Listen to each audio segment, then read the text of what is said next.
Waalaikumsalam warahmatullahi wabarakatuh. Selamat pagi teman-teman semuanya. Pertama-tama terima kasih atas kesempatan yang telah diberikan kepada kelompok kami, kelompok 5, untuk mempresentasikan hasil diskusi kami. Nah, pada kesempatan kali ini kami akan mendiskusikan dan mempresentasikan mengenai dampak penggunaan AI setiap individu terhadap lembaga pendidikan pasca COVID-19. Namun sebelum itu kami akan memperkenalkan diri kami masing-masing. Perkenalkan, nama saya Fisial Rizka Pratamarimban. Saya Kisha Raffa. Saya Nabila Putri Amanda. Saya Syafira Zahra Aswa. Oke, baik. Jadi presentasi ini akan dimulai dengan latar belakang dari dampak penggunaan AI tiap individu terhadap lembaga pendidikan pasca COVID-19 yang akan dijelaskan oleh Jaga. Baik, terima kasih kepada moderator. Jadi di sini latar belakang dari judul yang kami ambil itu adalah membahas tentang dampak penggunaan AI oleh individu terhadap lembaga pendidikan pasca COVID-19. Pandemi COVID-19 ini telah membawa perubahan signifikan dalam berbagai aspek kehidupan, terutama dalam dunia pendidikan. Ketika sekolah dan universitas terpaksa ditutup demi mencegah penyebaran virus, lembaga pendidikan dipaksa untuk beradaptasi dengan cepat terhadap tantangan baru. Seiring berjalannya waktu, pemanfaatan AI di bidang pendidikan semakin luas, dari platform pembelajaran berbasis AI yang menawarkan pengalaman belajar yang lebih personal, hingga alat teknologi yang membantu lembaga dalam mengukur efektivitas pengajaran. Teknologi ini telah mengubah paradigma pendidikan. Adapun dari rumusan dari masalah ini ialah yang pertama ada bagaimana penerimaan dan adaptasi pengajar dan pelajar terhadap penggunaan AI dalam proses pendidikan pasca pandemi. Terus yang kedua itu ada apa saja keuntungan dan tantangan yang dihadapi oleh lembaga pendidikan dalam mengimplementasikan teknologi AI pasca COVID-19. Terus tujuan dari penelitian ini ada dua. Yang pertama, menilai penerimaan serta adaptasi siswa dan tenaga pengajar terhadap penggunaan AI dalam proses pendidikan.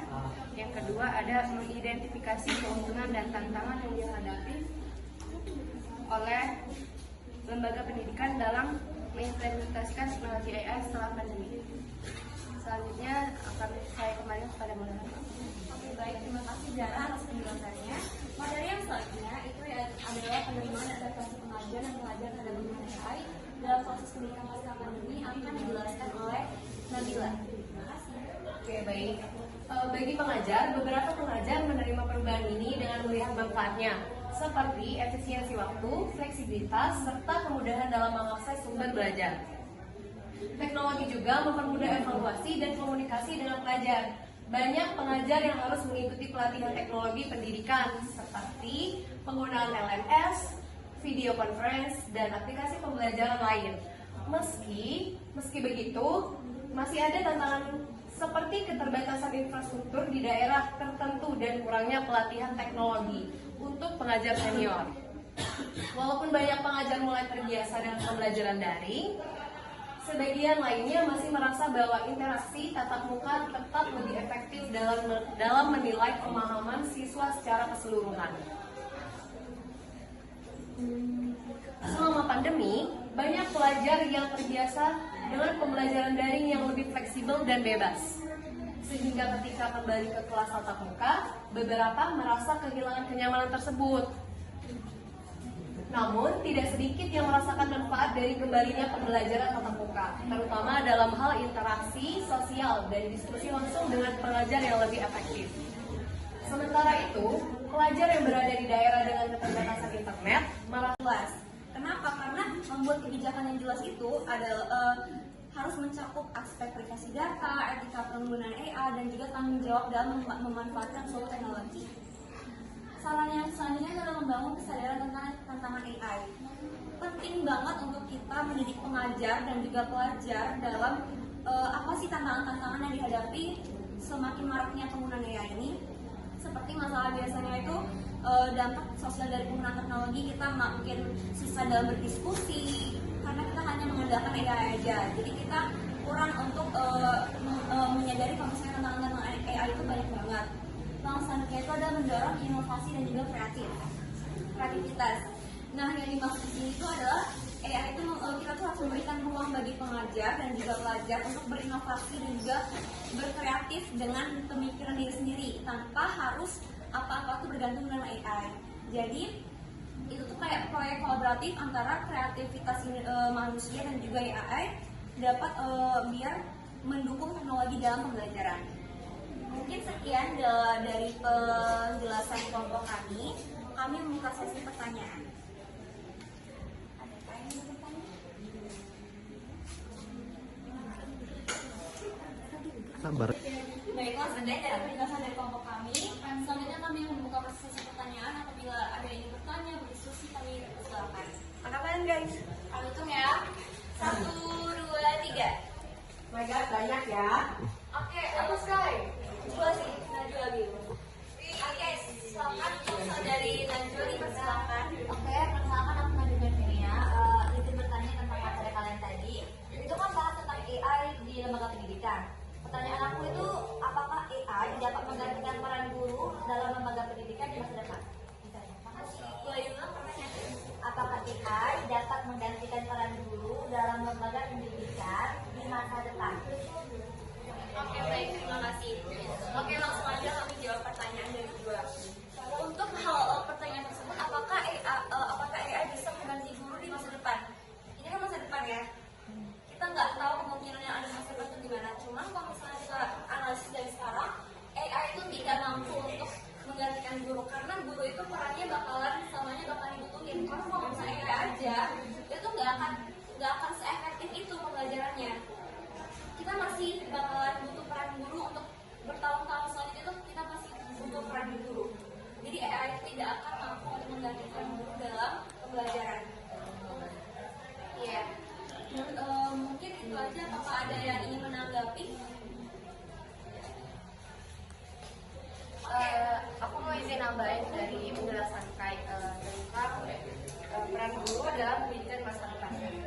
Kalau untuk peran guru itu nggak mungkin bisa diganti oleh AI karena sebagian pelajar itu ada yang bisa belajarnya secara otodidak, ada yang belajarnya harus ada yang ngajarin langsung.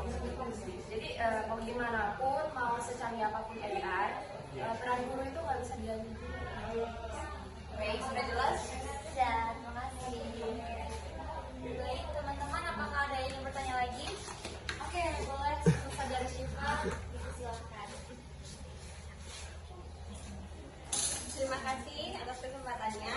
Perkenalkan, nama saya Syifa Sasadila, izin bertanya pada kelompok 4. Sebutkan solusi untuk pelajar agar tidak bergantungan dengan AI.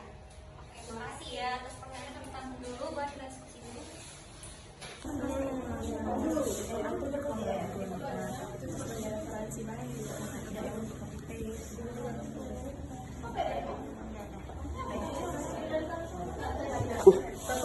akan menjawab pertanyaan dari Siva, yaitu solusi bagi pelajar untuk tidak mengandalkan AI. Solusinya itu pengajar harus mengambil tindakan tegas apabila pelajar hanya menggunakan AI.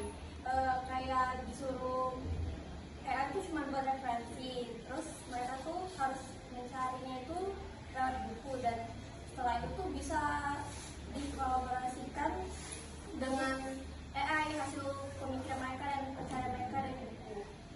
Dari pengajaran juga harus tegas. Bisa menambahkan, mungkin benar kayak kata Aisyah tadi, AI itu sebagai referensi saja dan kita sebagai pelajar atau pengajar pun seharusnya dapat berdiskusi kembali dan membuka ruang lingkup kelompok kayak gitu. Nah, jadi kita udah bakalan tergantung sama AI tersebut. Apakah sudah jelas? Sangat jelas, terima kasih. Dan apakah juga teman-teman ada yang menanggapi atau menambahkan dari jawaban yang kami berikan?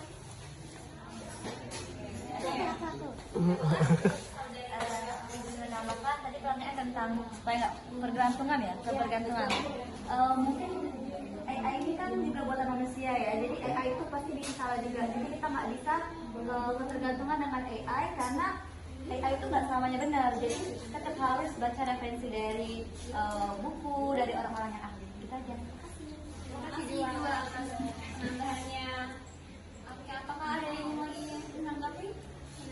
Cukup? Baiklah teman-teman semuanya, terima kasih banyak atas perhatian, waktu dan juga kesempatan yang sudah diberikan kepada kami sehingga kami sudah memberikan presentasi kami mengenai materi kami hari ini. Mohon maaf apabila kami melakukan suatu kesalahan baik perilaku dan juga kata-kata.